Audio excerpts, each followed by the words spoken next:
The Coral Island by R.M. Ballantyne, A Tale of the Pacific Ocean. Chapter 5. What a joyful thing it is to awaken on a fresh glorious morning and find the rising sun staring into your face with dazzling brilliancy, to see the birds twittering in the bushes, and to hear the murmuring of a rill or a soft hissing ripples as they fall upon the seashore. At any time and in any place such sights and sounds are most charming, but more especially are they so when one awakens to them for the first time in a novel and romantic situation, with the soft, sweet air of the tropical climate mingling with the fresh smell of the sea, and stirring the strange leaves that flutter overhead and around one, or ruffling the plumage of the stranger birds that fly inquiringly around, as if to demand what business we have to intrude uninvited on their domains. When I awoke on the morning after the shipwreck, I found myself in this most delightful condition, and as I lay on my back upon the bed of leaves, gazing up through the branches of the coconut trees into the clear blue sky, and watched the few fleecy clouds that passed slowly across it, my heart expanded more and more with an exulting gladness, the like of which I had never felt before. While I meditated, my thoughts again turned to the great and kind Creator of this beautiful world, as they had done on the previous day, when I first beheld the sea and the coral reef, with the mighty waves dashing over it into the calm waters of the lagoon. While thus meditating, I naturally bethought me of my Bible, for I had faithfully kept the promise which I gave at parting to my beloved mother that I would read every morning, and it was with a feeling of dismay that I remembered I had left it on the ship.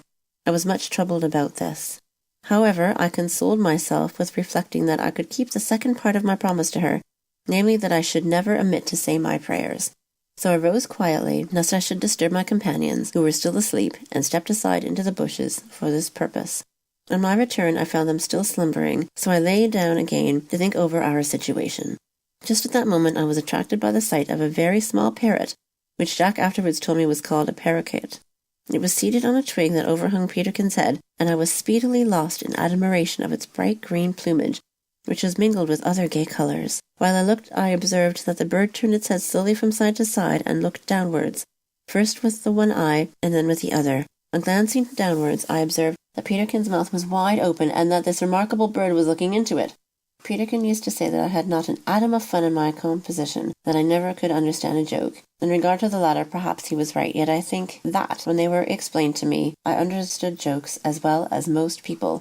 But in regard to the former, he must certainly have been wrong, for this bird seemed to be that extremely funny, and I could not help thinking that, if it should happen to faint, or slip its foot and fall off the twig into Peterkin's mouth, he would perhaps think it funny too.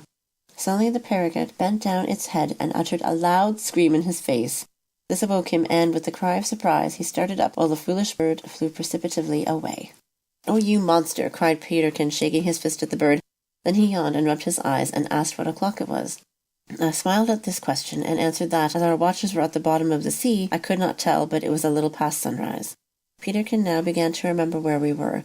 As he looked up into the bright sky and snuffed the sweet air, his eyes glistened with delight, and he uttered a faint hurrah, and yawned again.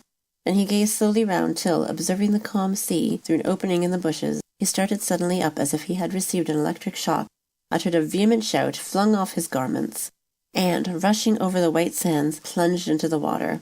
The cry awoke Jack, who rose on his elbow with a look of grave surprise, but this was followed by a quiet smile of intelligence on seeing Peterkin in the water.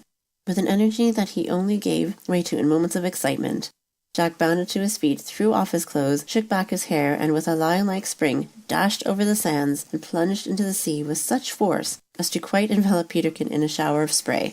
Jack was a remarkably good swimmer and diver, so that after his plunge we saw no sign of him for nearly a minute, after which he suddenly emerged, with a cry of joy, a good many yards out from the shore. My spirits were so much raised by seeing all this that I, too, hastily threw off my garments, and endeavoured to imitate Jack's vigorous bound, but I was so awkward that my foot caught on a stump, and I fell to the ground. Then I slipped on a stone while running over the sand, and nearly fell again, much to the amusement of Peterkin, who laughed heartily and called me a slow coach, while Jack cried out, "Come along, Ralph, and I'll help you." However, when I got into the water, I managed very well, for I was really a good swimmer and diver too. I could not, indeed, equal Jack, who was superior to any Englishman I ever saw, but I infinitely surpassed Peterkin, who could only swim a little and could not dive at all. While Peterkin enjoyed himself in the shallow water and in running along the beach, Jack and I swam out into the deep water and occasionally dived for stones. I shall never forget my surprise and delight on first beholding the bottom of the sea. As I have before stated, the water within the reef was as calm as a pond, and as there was no wind, it was quite clear from the surface to the bottom, so that we could see down easily, even at a depth of 20 or 30 yards. When Jack and I dived in shallower water, we expected to have found sand and stones, instead of which we found ourselves in what appeared to be an enchanted garden. The whole of the bottom of the lagoon, as we called the calm water within the reef, was covered with coral of every shape, size, and hue. Some portions were formed like large mushrooms. Others appeared like the brain of a man, having stalks or necks attached to them, but the most common kind was a species of branching coral, and some portions were of a lovely pale pink colour, others pure white. Among this there grew large quantities of seaweed of the richest hues imaginable, and of the most graceful forms, while innumerable fishes, blue, red, yellow, green, and striped, sported in and out amongst the flower beds of this submarine garden, and did not appear to be at all afraid of our approaching them. On darting to the surface for breath, after our first dive, Jack and I rose close to each other. "Did you ever in your life, Ralph, see anything so lovely?" said Jack, as he flung the spray from his hair. "Never," I replied. "It appears to me like fairy realms. I can scarcely believe that we are not dreaming." "Dreaming?" cried Jack. "Do you know, Ralph, I'm half tempted to think we really are dreaming, but if so, I am resolved to make the most of it, and dream another dive, so here goes down again, my boy." We took the second dive together, and I kept beside him while under water. I was greatly surprised to find that we could keep down much longer than I ever recollect having done in our own seas at home. I believe this was owing to the heat of the water, which was so warm that we afterwards found we can remain in it for 2 and 3 hours at a time without feeling any unpleasant effects such as we were used to experience in the sea at home. When Jack reached the bottom, he grasped the coral stems and crept along on his hands and knees, peeping under the seaweed and among the rocks. I observed him also pick up 1 or 2 large oysters and retain them in his grasp as if he meant to take them up with him, so I gathered a few. Suddenly he made a grasp at a fish with the blue and yellow stripes on its back, and actually touched its tail, but did not catch it. At this he turned towards me and attempted to smile, but no sooner had he done so than he sprang like an arrow to the surface, where, on following him, I found him gasping and coughing, and spitting water from his mouth. In a few minutes he recovered, and we both turned to swim ashore. "I declare, Ralph," said he, "that I actually tried to laugh under water." "So I saw," I replied, "and I observed that you very nearly caught that fish by the tail. It would have done capitally for breakfast, if you had." "Breakfast enough here," he said, holding up the oysters, and we landed and ran up the beach. "Hello, Peterkin, here you are, boy. Split open these fellows while Ralph and I put on our clothes. They'll agree with the coconuts excellently, I have no doubt."